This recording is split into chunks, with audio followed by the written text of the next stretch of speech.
ওই যে হকার সাংবাদিক, এই চট্টগ্রামটা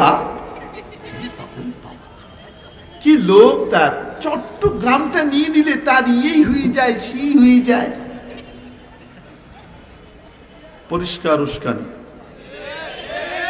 এই ধরনের অসাংবিধানিক কথাবার্তা বলে আঞ্চলিক শান্তি বিনষ্ট করার অপরাধে ইমিডিয়েটলি তাকে গ্রেপ্তার করে শ্রীঘরে ভরা দরকার ছিল, ঠিক কি ঠিক না? করেছে, আশকারা দিয়েছে। তার মানে কি ওদের কথাটাই ওর মুখ দিয়ে বলাচ্ছে, ঠিক কি ঠিক না? আমরাও বলে দিতে চাই দাদা বাবুরা, ওই ত্রিপুরাটা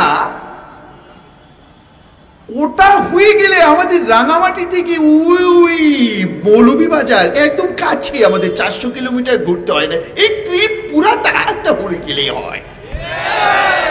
চট্টগ্রামের দিকে শুধু চোখটা দিয়ে তাকায়